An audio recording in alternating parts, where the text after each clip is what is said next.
Get ready for our second flick, Eravano, some black horror movie.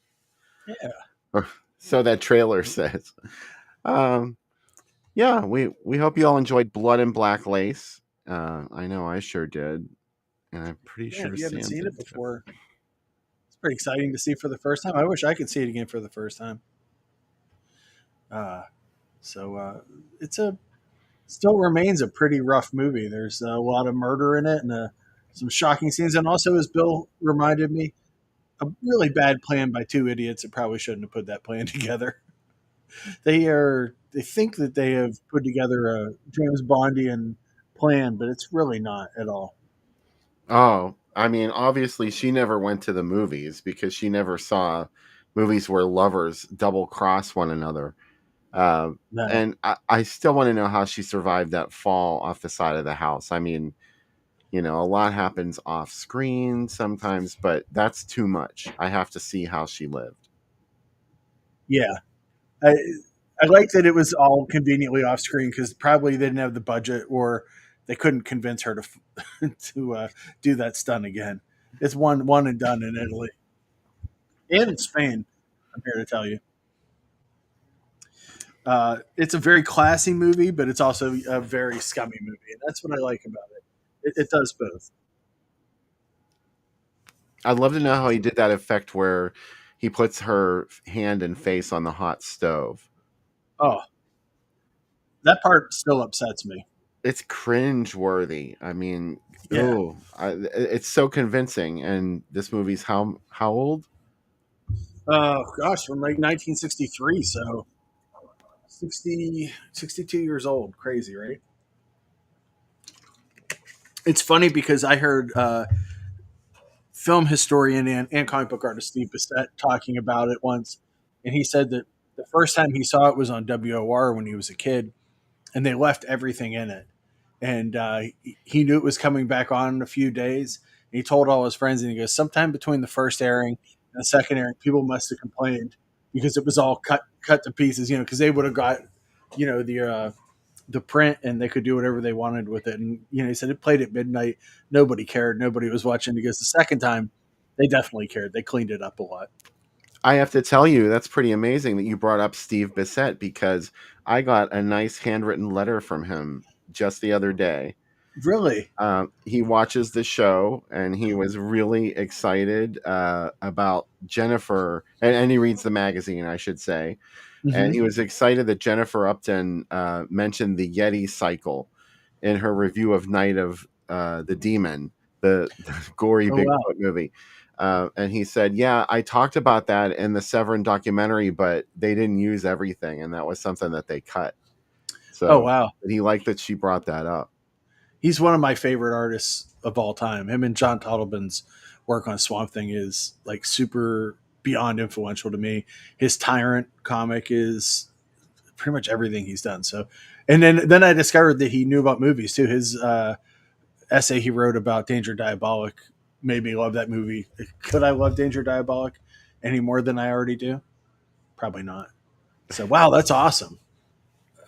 That's so cool. Yeah, I thought so too. And Yeah. I'm so dumb. He's been buying the magazine for a couple of years, Wow. and I mean, I didn't recognize his name off the bat. 'Cause I'm usually in such a hurry when I pack those. I'll just Mm-hmm. like cut and paste their name and address. But wow, it was so nice. And Yeah. who sends a handwritten letter anymore? Oh, I That's know. That's awesome. that was really cool. So I, thank I you, like Steve. that David brought up the swinging red telephone in this. It ends it.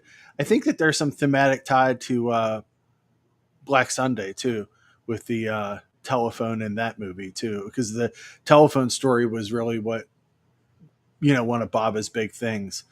So seeing a red phone show up again in this was pretty cool. Yeah, I had totally forgotten that that's how the movie ends, and they very cleverly used that in a trailer for the film. Hmm. I don't think it was the one. Maybe it was Yeah, the one I used for this show, but yeah, yeah, love and I very like clever. that Paul brought up, but yeah, a lot is done for the camera. Like the killer knows that we're watching, so we're like complicit in the crimes as we do it, and it's kind of like he's like, "Hey, this is for you guys," or he or she, depending on Right, and on who it what was. on who it was at the time. I love how there Um, was this female accomplice, and she's like, "I don't know how I did it." Like, you murdered somebody. Like, it's more than just like, I don't know how I did it. the great part of it is that if you think about it, for a movie that's 63, 64 years old, it doesn't feel like it. It still feels really vital. It still feels, it's such a good movie. Like I have nothing bad to say about this film. It's amazing. And like Joe said, whenever he was on, like there's a lot of camera tricks that Baba was doing on seesaws, and another trick he would do is he would have a child's wagon and just put the camera on that because they couldn't afford a dolly, and he just figured out, how to do all these really cool tricks that we don't even know how he did them sometimes, and instead of having cranes and you know. Drones and CGI and all the things now. Like you said, Bill, when we were talking right before we came on, like the scene where her face gets burned, how'd he do that? Like it looks really good, and it doesn't look like, for the time, like it doesn't look like a cheap effect. Like it's really cool. Um, and by the way, when they find her in the trunk, her face doesn't look half as messed up as it No. would have been if that was really what was going on. The face on the hot stove. Hmm. And I forgot what the other thing I was going to say was. The killer's weapon is a lot like Creature with the Blue Hand. Thomas, I agree. Like there's a lot of Crimmy and Jolly in this era in the '60s is like really trading off influences until we get to Argento. But I really think, obviously, this is. I know a lot of people think Evil Eye, the girl who knew too much, is the first Giallo, which it is, but it's more a detective story and less like this. This to me is like what the perfect form of Giallo is. Um, just there's a killer, there's people dying horribly. We see the black gloves. We're set up for these murder set pieces. There's great music. There's high fashion. There's beautiful people. Everybody's beautiful in this. Um, the camera moves are elegant. Like this is it. Like this is pretty amazing. So You I love mentioned how the movie seemed relevant, and it still seemed, it. Mhm. like it was something current. I agree, except for there's some dated dialogue in this that takes you way out of it. Like, um, I don't know, like the whole Yeah. diary, the fight for the diary, which was apparently a big thing at one point. Like, people would write down their most intimate secrets in a book where other people could read them. Why would you do something like that? And Well, how many movies are based around slam books where girls are writing a book yeah, about all the girls, and then that gets found, and everybody there's all the drama about it. Today they so would just there's a it plus. would They're like, oh, we're women staying all alone. There's no man to protect us. We're vulnerable. I don't want to yeah. go home. I live alone. I couldn't see that happening. And oh, and the worst part of the movie, I'm so glad I remembered this because I wanted to make sure I said this. The woman who's getting strangled in front of the fireplace, and then the police show up. Okay, and they're right outside the window. She's not screaming her head off, for one thing. Um, she manages to like get his attention away from her. He's like doing something with the fireplace, and instead of just getting up and running away, she reaches for the telephone. Like he's right there, and she's gonna call someone on the phone. Like that's not what a human being in that situation would have done. Hopefully, she was. Compa- Compared to most Jolly, this is maybe it makes a little more sense.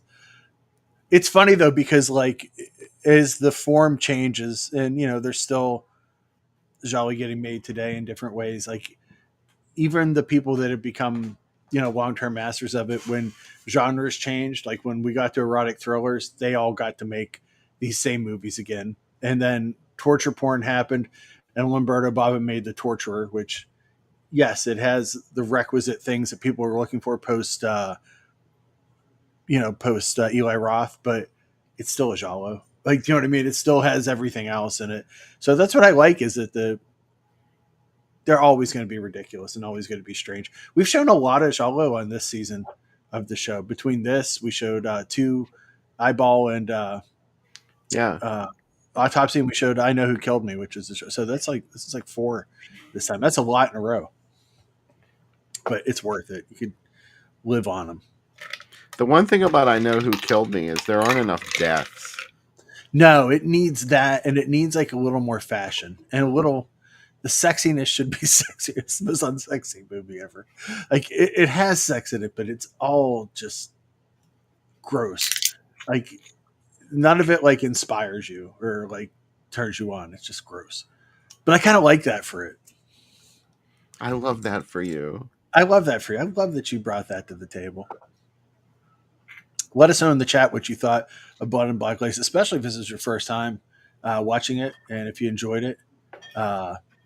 Hopefully, you had some J and B with it. If it was not your first time, definite J and B movie.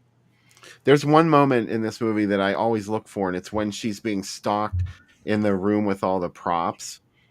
Or it's like a store or something. She's in the store, and the light is flashing on and off as she sees him standing there, and then the light's off, and when it comes back on, he's gone.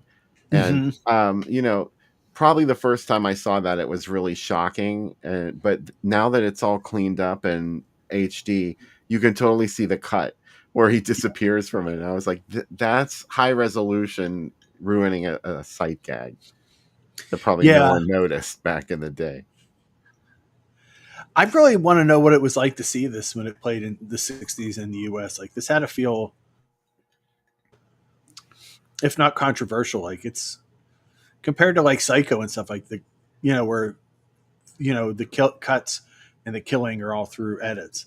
This is not shy about the things that happen. Like you see somebody's wrist get cut and someone get drowned and someone get burned. Like it's, well, we don't know what was edited out. I don't know what, there could have been moments edited out, and now we get the full uncut version in HD. Thank God. Yeah. Magic. Tracy said she knew that Cameron Mitchell was a killer as soon as she saw him. Yeah. I mean, he is. He's the grodiest person. But then you didn't know why there was a murder when he was in prison. So they kind of threw you there for a minute. It's like the Scream resolution. Scream ripped off Blood and Black Lace. Yeah. There were 2 killers. There were. Oh, Scream.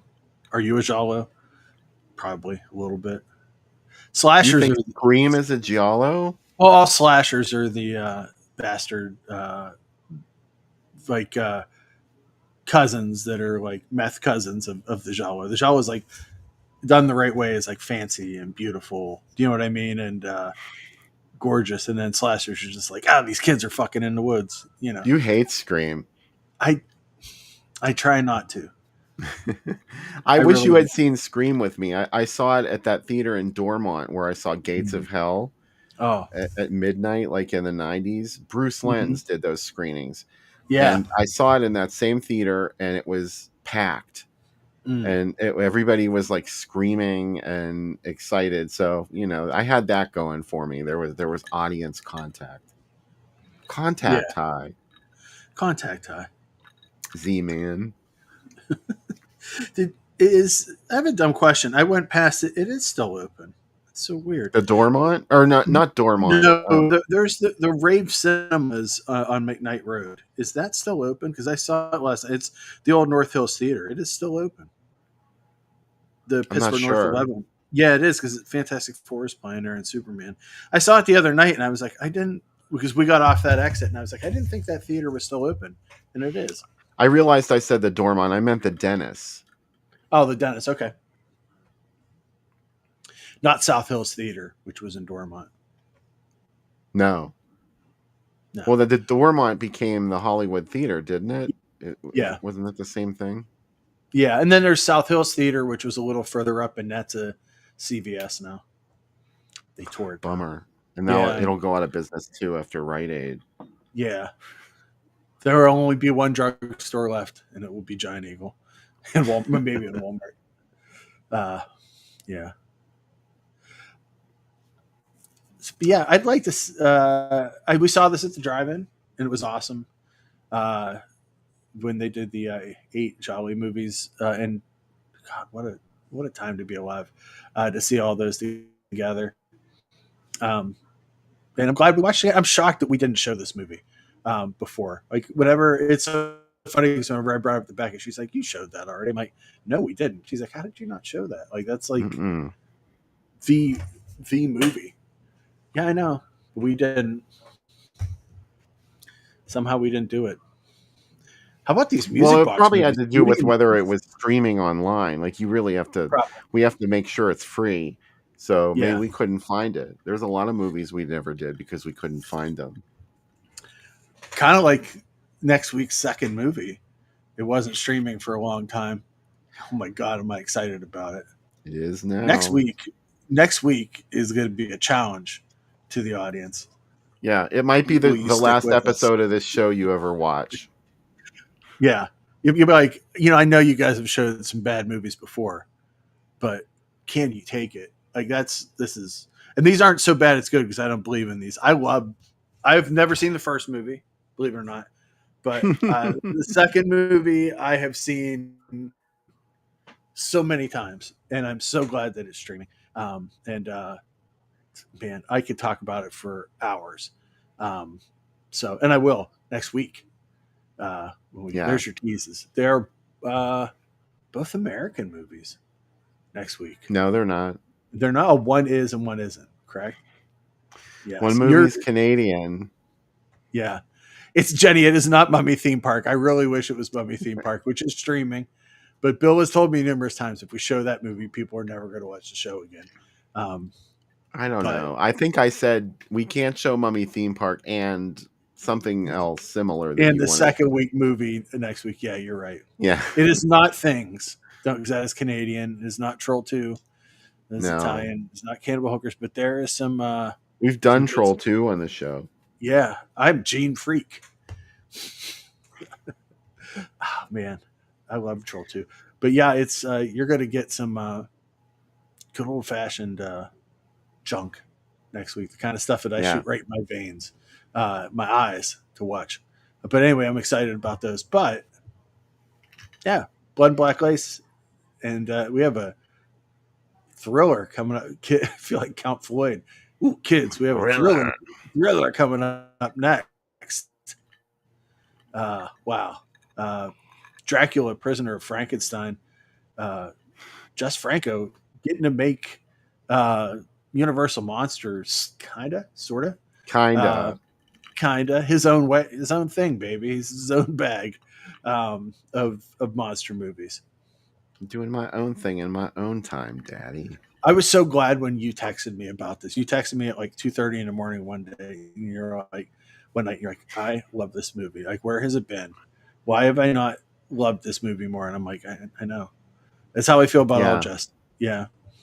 I'm a skag, I admit it. No, it's okay. Sometimes you have to find your way to to his movies, and I never expect people to be like like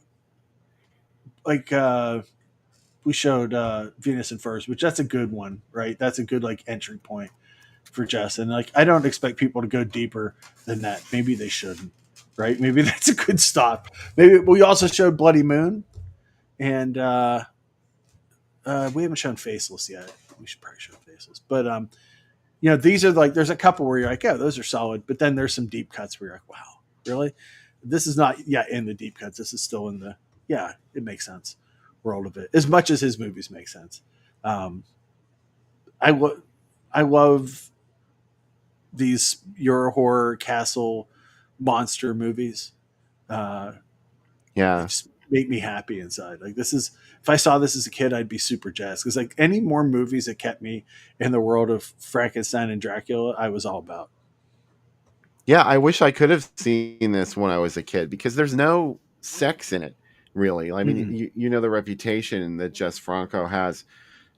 So, it's not sexy, and at least I don't remember any. Mm-mm. Isn't I it mean, kind this of is like once we get to the '80s, this is still when the other Franco, General Francisco Franco, is still alive. So all Euro horror movies had to make two versions, one for America and one for Spain, that was nearly G rated. And then after the S rating was cleared in the late '70s, that's when just went nuts and was like, I can zoom the camera in there. You're like, yeah, you can. Just. But this one has everything. It's got all the monsters you want, and then it's like it's bold enough to have a total Universal monster looking Frankenstein on the poster. And this artwork is amazing, especially the font and everything on it. Like this is joyful. Yeah, this movie is like it's extremely visual, Yeah, and I don't really remember much of the plot, to be honest with you. It's there silly, is. of course, Don't worry. Yeah, don't worry. You're just like House of Frankenstein and House of Dracula were silly. This movie is silly too. It's yeah, even more silly because it's not really a Universal film. It's just inspired by them. So it's kind of weird, actually, that to see this kind of thing happening, and it's not the universe. This is so directly inspired by Universal, even though it was made in the early 70s, 73, either yeah. 74. And like you got you got some decent actors for Just Frank. You got Dennis Price as Dr. Rainier von Frankenstein. Yeah. You have Count Dracula, played by Howard Vernon, who's in so many Just movies, and you got a monster, Dracula, Frankenstein's monster, and you got a Bruno Nicolai soundtrack. I don't know what else you need. And wait, hold on. In the last 10 minutes of the movie, maybe another monster shows up. They spoil it in the trailer, but you're like, hey, Yeah. I remember when I saw this first, I'm like, man, this would be really good if like some gypsies and a werewolf showed up. Yeah, Boom. boom. I got you covered. Yeah, I got it. Jesus Franco. Yeah. Uh, there's there's a mute assistant named Morpho. There's this gets all this I got told you it was silly. oh yeah, it's got a female vampire, Carmen Yazada A from couple of them, if I remember yeah, correctly. yeah. The actor that played the Wolfman's name is Brandy, just Brandy, a fine girl. Um, yeah, and this is shot in Portugal at the Condones de Castro Guimarães in Cascal. Very beautiful looking. Uh, no dialogue. Just would do this many other times in his career, where he'd be like, "Yeah." A lot of the soundtracks also taken from Justine and Count Dracula. Um, Daniel White may have done a little bit of music, but probably not that much. And the shooting was probably done at the same time as The Virgin of the Living Dead,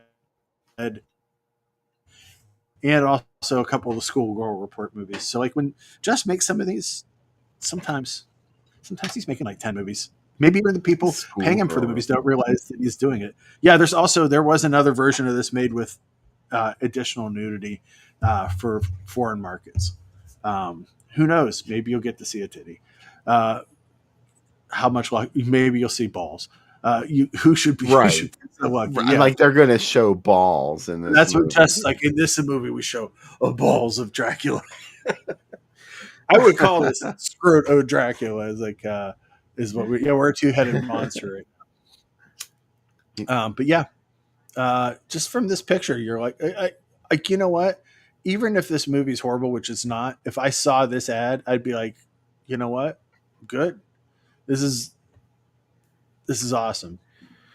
Daryl had the brown acid. Mm, yeah. Ooh, kids. We warned you, Daryl. Yeah. How about that starts tomorrow? Hey, man, Linda had that brown acid and she freaked out. I've been watching a lot of, well, obviously, this house, a lot of true crime, Bill. And anytime these stories, I've seen several stories talking about hippie gatherings. Like there's like a big hippie gathering that everybody goes to once a year. Um, and it always starts the same way. They're like, it's such a peaceful time, man. And then like 2 months later, they're like, but there's always a strange undercurrent of murder. Like a couple years ago, someone got stabbed. And then it's like, oh, cool. And then the story is like, oh, everybody died. Um, yeah. Horrifying. Oh my God, there must have been so many screams. So many screams. Which of us is Rosie Greer in this situation of the two-headed man? Baby, you get into some of the craziest shit. That's what his girlfriend says when she opens up the door and sees him with someone's head, a I white love dude's head on his shoulder. the same writer wrote both that and The Incredible Two-Headed Transplant. He got paid twice for the same movie. Like, that's amazing. I mean, that's when you know Yeah, you're and think making it. about that movie. Somehow there was going back after that. The head was Yeah, removed, and yeah, he survived the operation. And I think Ray Milland did, or maybe he yeah. did He's not. on a machine where it's like there's like a heart and lung machine, and his head's hooked up to it. And he's Okay, like, "Get me a doctor." You know what? You know you're racist when you're on the head of somebody and that body is keeping you alive, and you still yeah, are you're being. still gonna talk that shit. You still that's when you're racist. You're like, you know what? This ain't for show. I am Ray Milland, super racist. We're riding on a motorcycle. I'm screaming at him the whole time. Man, Yeah, read the ridiculous. room, dude. Yeah, Now's not maybe the chill. time. Yeah, Rosie Greer, inventor of plastic canvas stitching, and uh, a star of that movie, and an NFL player. That's pretty amazing. And That's cousin of Pam Grier. oh, you're right. That's a career. Mm-hmm. Man, he did it. All right, so this ad is from Toronto in 1974. And as you can see, the co-feature was Werewolf Shadow, Yeah. aka Werewolf versus the Vampire Woman. Yeah. Wow, this was a night of monsters fighting each other. Oh, absolutely. Do not get in their way. You know what I'm saying? No. None Just, of, do you think monsters were like, can we just get along? Like, if we just got along and killed the humans, everything would be fine. Like, no, you guys got to fight to the death. Horror meets horror and a hideous fight to the death. Yeah, there's no going back. With You like how they put that monsters. bat on the chain? That bat's trying to fly away. They like chained his little legs up. Oh, yeah, I just noticed that. They're like, I can't fly away. Oh, That's my God. abusive. It is abusive. That bat's not on this one, though. He somehow escaped. Everybody wants to do the horizontal bop, and here it is. I love this. I love when they go through the trouble of laying out the ad just to fill in some dead space. Oh, it's wonderful. Look at that Nashy vampire. Free heaters. I mean, this is in Canada, so I imagine it's cold in like June. So, Oh, hell yeah. yeah. That's for our Canadian viewers. I don't really know. I've never been there. Little subtle jab. Yeah, Yep. isn't Thomas is right? Isn't Dracula already dead? And we can argue that Frankenstein's monster is also dead. Yeah, never really alive. It's like if there's a war in heaven, like, okay, people going to die up there. Where do they go next? Yeah. Good on. point. Yeah. There used to be this heavy metaloid dude in my school who used to say, yeah, man, I'm going to record an album. It's going to be called Heaven and Hell, The Final Battle. Oh, man. I'm like, wow, the final battle. What happens, dude? Was it a concept? Was it like music from The Elder? Yeah, totally. Oh, my God. Oh, this was hair metal, so it was not music from The Elder. No. So, Love Brides of the Blood Mummy. Look at this. Do you like that movie, Sam? How about that? I've never seen that one. What do you... I really need to hunt that one I thought you've talked to me about that movie. I have it on my list. That's when I talked to you about it. But I have seen Mako, the Jaws of Death. Oh, love that movie. I want to just live in the bar from that movie, don't you? As long as they have a lady dancing underwater. Oh, yeah. I mean, of course. I want a lady dancing underwater. I want someone to bring a phone to me. I can't remember what the other thing I want is, but those are what I want. Well, your own private netted off part of the canal to swim in when you come home at night. Oh, and I want a spear gun. Yeah, I wouldn't care. I'm not going in that canal at night or even during the daytime, whether there's a net there or not. No. I don't.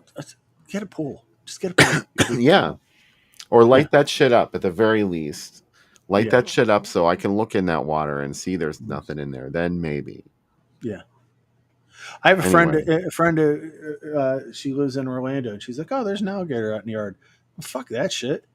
I, yeah, I know we have friends that watch the show in Orlando. Hopefully, you don't have alligators that just randomly show up in the yard. She's like, just a baby, and I'm like, "Nah, I'm cool. I don't need that." yeah. Like you go outside for a cigarette and there's an alligator. You let your dog out. Mm, yeah, Reggie's too small. Reggie's 4 pounds. He's like an aperitif to an alligator. Yeah. Oh, don't think they wouldn't try. Yeah, Bill got to see Reggie in person. Yeah. Yeah, That was exciting. We got to hang out with Brett McCormick this week. we did. It was 2 days of hanging out with Brett McCormick, and Yeah. a very wonderful time. He asked me many times, "Do you really like these movies?" I said, "Yes, I do. I don't know why I have to like prove to you that I like." He's like, "You like a lot What of kind of bad shit." question was that? Yeah, he's like, "You like a lot of. You shouldn't have a lot of taste." And I said, "Thanks, Brett." But yeah, it's true.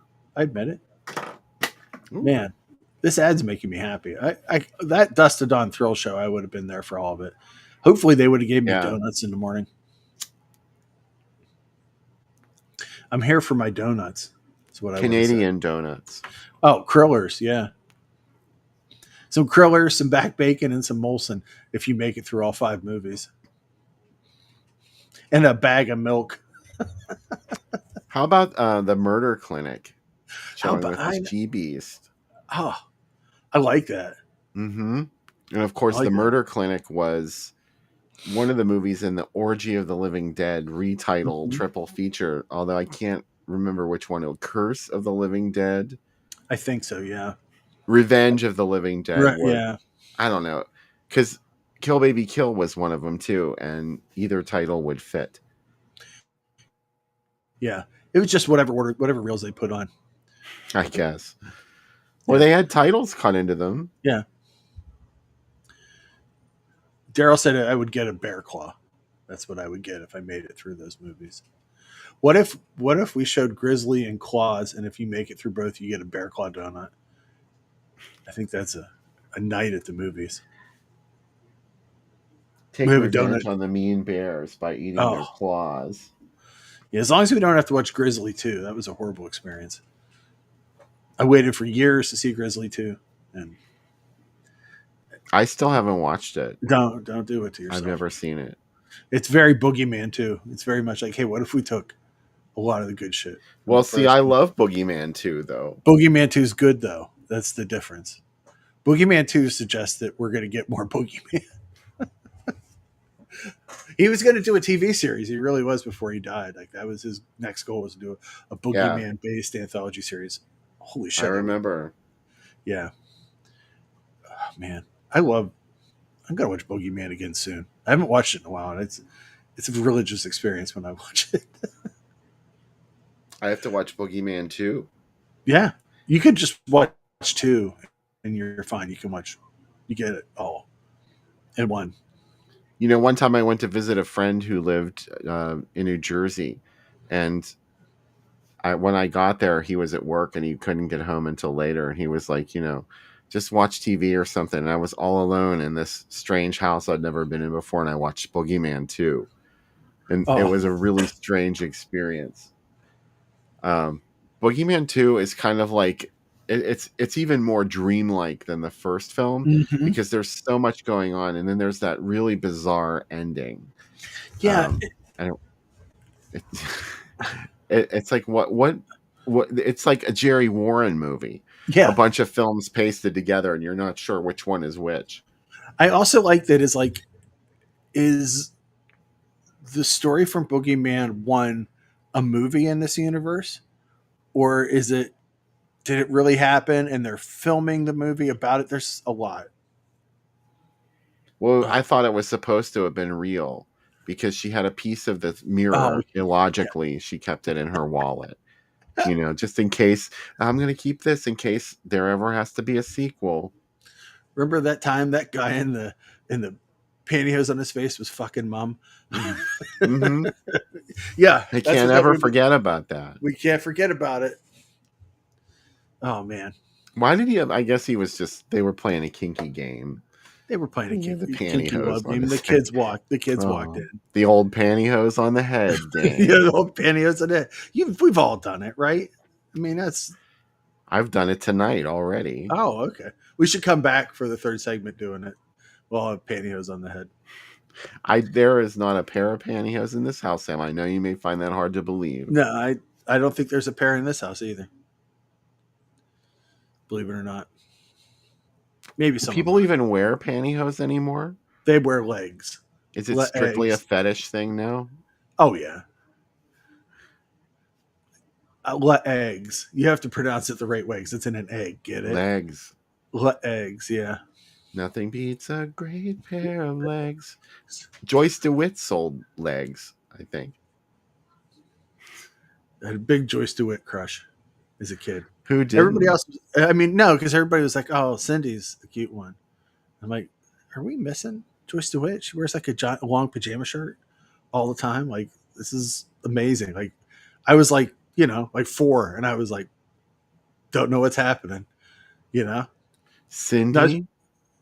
or what's her name? The other Chrissy. one, Chrissy. Thank you. Sorry, I was like 5 or 6 maybe, and I was just like, "This, what's going on? What's happening? Like, I'm not ready for puberty yet." And Joyce DeWitt. I don't know. I wasn't broadcasting on that channel, so I don't know. No, but I'm just here to tell you, yeah. I also realized that like a lot once you look back at my sitcom crushes, it all makes a lot of sense, right? I Like suppose. Joe from Facts of Life makes a lot of sense, right? Like, Yeah. She yeah, was so mean. she was mean and She was she was tough, and I like it. So yeah, she liked to fight.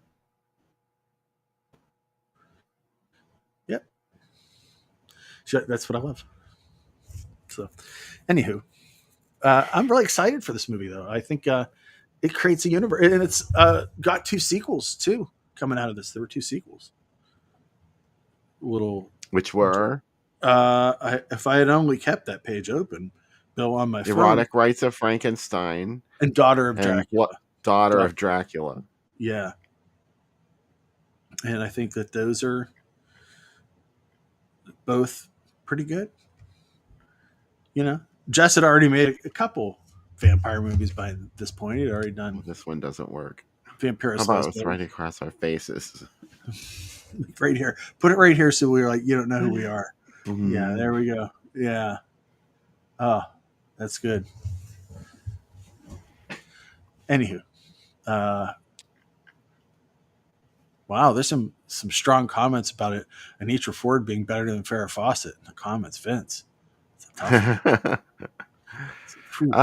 Yeah, Ford definitely should have been in a show like that.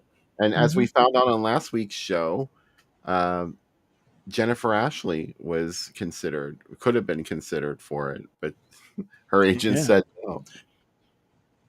Coming up on the site this week is the last week of CBS Late Movie Week. A failed pilot called Cover Girls coming up with Jane Kennedy as a secret agent supermodel. How about that? And that's 2 really intense, challenging careers at once. Yeah. And George Lazenby, one-time Bond, plays the bad guy in it. And Don Johnson plays a rock star secret agent. That's the same. Can you guys chill out? These are 2 very tough jobs. And yeah. But I was watching Hardy Boys, and there was of course, Sean Cassidy is supposed to have a recording career on the program. Yeah. Like somehow, like they're in Dracula's castle and there's a band, and he's like, "Oh yeah, I'm going to go do a couple numbers with this band." And all of a sudden they've got this like whole number down. I'm like, come on. How do you balance your detective work and your rock star career? It's a lot. He's like Buckaroo Banzai. How does Buckaroo Banzai do it all? He's got the Hong Kong Cavaliers. He's playing with them. He's driving a truck through a mountain. He's doing it all. Bill, we got a question in the chat from Good Huck Bass, who hopefully it's not bass. Good Huck Bass, he says, "What do you guys think about the new Hellraiser Sorry if you already talked about it. I'm kind of sure you did. This is the streaming Hellraiser, Bill. I haven't seen it. I have no saw, idea. I saw it. I didn't like it. It's got the female Pinhead in it. Yeah. It bass guitar. Okay, good Huck bass. Okay, good. But yeah, I didn't like it. I'm a purist.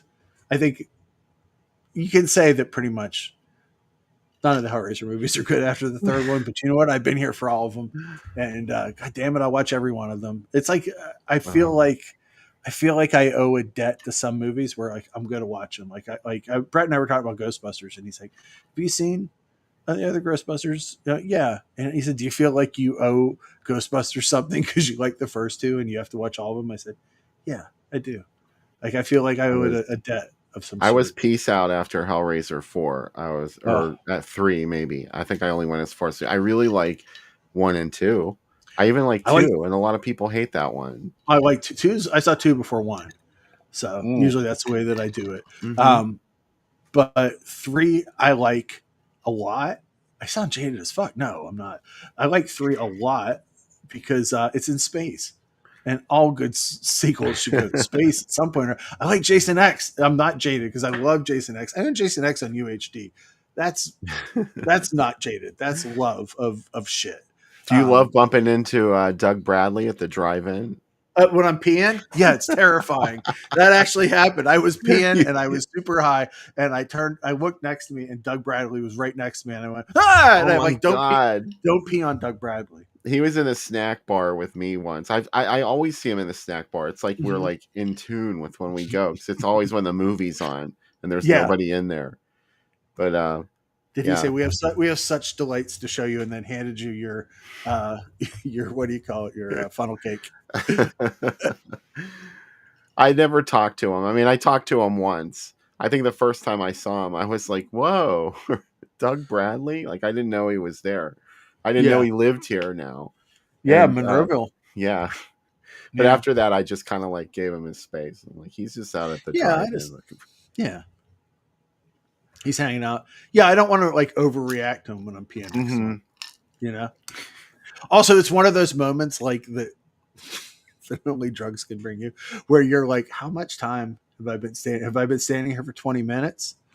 Have I been standing here for 4 hours?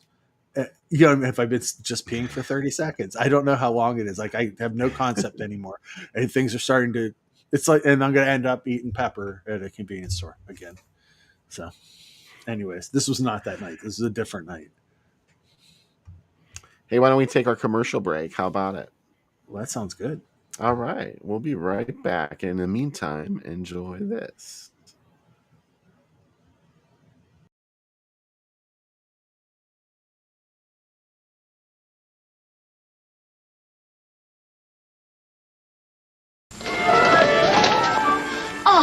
Madge, thanks for coming. Opening night's a madhouse. Oh, it's closing night for these hands. Oh, it's dishwashing. What'll I try? Everything. And use palm olive liquid. You're soaking in it. Feels soft, like a lotion. Must be mild. But how does it clean? Great. Makes a whole sink full of thick, long-lasting suds. And palm olive softens hands while you do dishes. Madge, palm olive's a smash. You're just in time for a new opening. Palm olive softens hands while you do dishes. You're a charlatan and a fraud. Your work is vulgar and morally corruptive, tainted, and it reeks of perversion. You know, you should just go back to that playground for the depraved from whence you came. You should just go back to the city.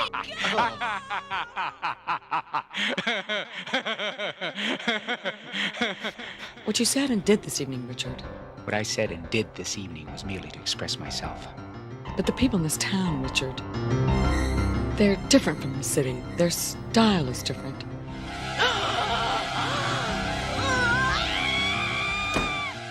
This is absolutely dreadful. Do you have any clues, any leads? I don't work for the... What do you mean? Stop babbling and spit it out, man. Hey, this guy giving you a hard time, Ozzy? Don't do anything stupid. I feel so strange. Of course you do. You see, I'm the one you were looking for.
Oh boy.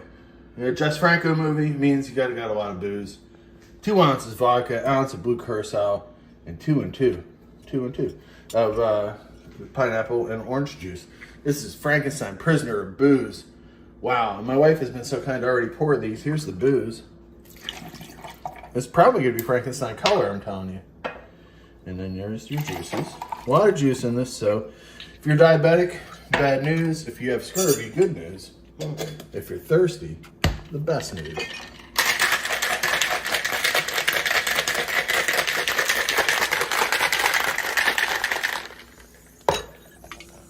And that pop.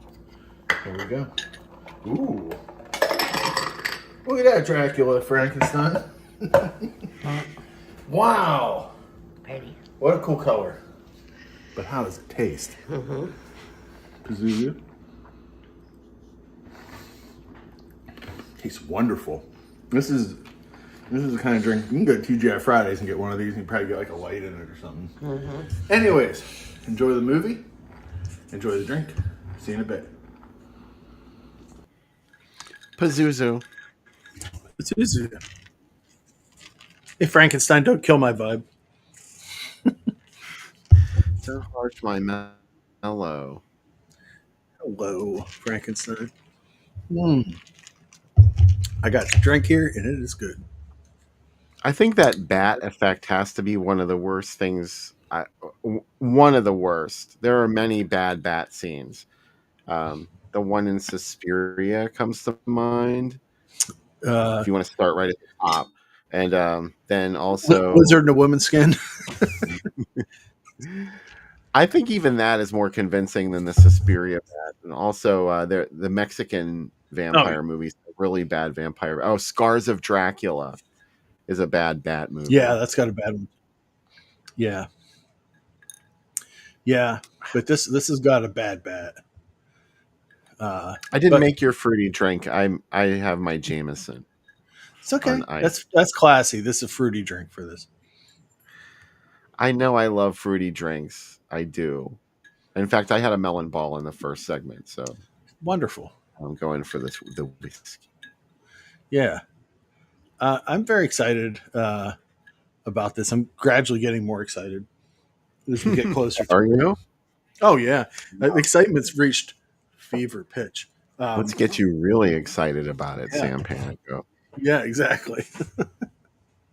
But let us know in the chat if you haven't seen this before. Let us know. Okay, Wow. this is how I feel about the Jess Franco tackling something like this.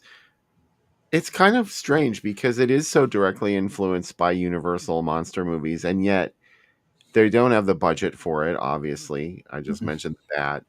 But they do have a set, so that counts for something. They had a place to film. Where did you say they filmed this? It's filmed at a castle in Portugal, which I think that's if you have. This is where Euro Horror gets away with some of their bad budgets because they don't have to build the sets. Do you know what I mean? Like they got a great looking castle. You don't got to put cobwebs up. So the cobwebs are already there. You're set. Tracy, we're watching Dracula Prisoner of Frankenstein, directed by Jess Franco.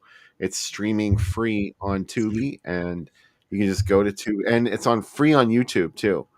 So wherever you think you'll get the least amount of commercials, go check it out there.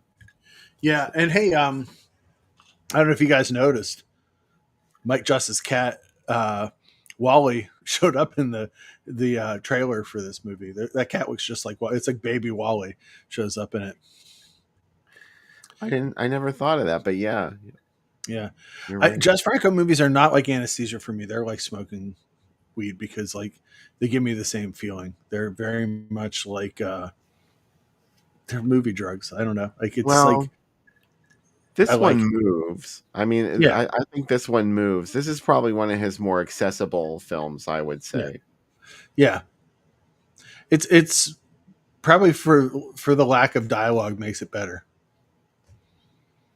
So that's what I like about it. Well, there's Joe in the chat. Hey, Joe. Hi, Joe. Yeah. We do insist. Good hug base. Yeah. I mean, drink and smoke and anything else responsibly, but yeah, you're at home. Don't overdo it, But yeah, if you're out driving in your car, I mean, yeah, let's chill. But so anything else we should say about this? No, I think we should save the rest until afterwards. I just don't have the lead out video. Cool. I'll do a little tease for next week's movies. Right? Tease it, baby. Tease. First movie, gross, disgusting, stuff you don't want to see, stuff you shouldn't see, stuff you'll watch. We're gonna go like opera and put needles under your eyes so you watch it. It's gonna be great. Second movie, great, realistic, real things happen. It's a real story. It gets to the cuts to the quick of what the kids are going through today. And you're all going to learn something from it, right? It's filmed in Las Vegas. The reason that I've been putting all those bra commercials up is next week's second. Oh my God, 100%. 100%. A long bra scene, a lot about bras. You're like, wait, this movie's about bras? Yeah, it is. I think we just gave it away, but that's okay. Only if you've heard me talk about it. I wish it was Mondo Cane. Centipede Horror is one of the few movies that's made me physically sick, which is a standing ovation for me. But no one has guessed it. So it's not Ebola syndrome, Chris. I assume you mean the first movie that we said was really, really gross. No. I told you next week is going to be a litmus test. Probably you're never going to watch the show again after next week's episode. After watching these two movies we picked out for you, especially the first one, which you can barely even see it sometimes. Yeah. But yeah, we're going to watch it. We've already done Last House on Dead End Street, so it's not that. Though I wish it was. No. I could watch it again. I might have one more watch in me for Last House on Dead End Street, but I got because you know what? At some point they're going to find the rest of the missing footage, and you're going to be like, hour cut. Yeah, 3-hour cut, and you're like, you know what? This is it. Yeah, next week, Citizen Kane, My Dinner with Andre, and The Princess Bride. 3 movies. We're finally doing 3 movies next week. No, wait, we're doing 3 movies next week? No, just 2. I'm just joking. We're not. It's not Bloodsucking Freaks. We've already done Bloodsucking Freaks too. I love Ralphus. I love Bloodsucking Freaks. It's not that, but Bloodsucking Freaks looks like Citizen Kane next to this movie. It does, yeah. It's rough, but you know what? I would say that the first movie doesn't even really have any special effects. It is just all real. The second movie steals its special effects from another movie, which is just as bad. God, I have so much to say about the second movie. I'm going to do my best not to say anything else about it, because once started, I can't stop talking about it. It's not The Secretary. It's not The Astrologer. It's The Astrologer. We still have to do that one. That's coming out on Blu-ray, by the way, in Australia. Okay. But we could do it. It's on the Internet Archive. We really got to do it. Oh, okay. That movie is... That's the one with the Moody Blues songs in it, right? Oh, yeah. Yeah. It's great. It's in my top 10 movies full time because it's so... The Moody Blues, man. They're great after a little, you know, and then sit down and turn on the Moody Blues and a lava lamp. I mean, a movie where the filmmaker sent the Moody Blues a bill for being in his movie. The fucking balls of him. He also might not be dead, I've heard. He's faked his death, supposedly. He's also a real-life psychic. Making a movie about a psychic. God damn it, that movie. But anyways, yeah. One of next week's movies is The Sam Obsession. Aren't they all? Brett said that to me. He said, I think I'm feeling you have a lot of obsessions. And I was like, yeah. Hey, there's Phil. Just in time for the end of the segment. Hey, Phil. Yeah, we were just about to sign off, Phil. Hello. All right. So the link to watch our second feature of the evening, Dracula, Prisoner of Frankenstein, I shared it on the Groovy Doom Facebook page. It's one of the previous posts right before these two we did tonight. So go get it. Or you can just type the title in on Tubi. It's right there. Also on YouTube. It's sort of like an isolate. You know how YouTube has its official content that you can watch from YouTube. It's an official YouTube movie and it's free. Ooh. So you shouldn't have to pay anything to watch it on there. It's on, I don't know. It's on Tubi as well. I pay for YouTube so I don't have to watch commercials. So of course that's where I always go to watch everything. But you know, if you don't, I think you end up getting zapped with a lot of commercials on YouTube sometimes. So yeah. And I will say next week's movies they're not, we don't usually do super gore shit. This is not super gore. No, it's not. It's gross, but it's not gory. The second movie is not gross at all. It's more just like a super, there is gore in it and it's really unpleasant. And apparently this movie, I will say this, there was a lot more gore that was shot for it that was unfortunately edited out and subsequently lost. And it's a real shame because it was under copyright up until last year.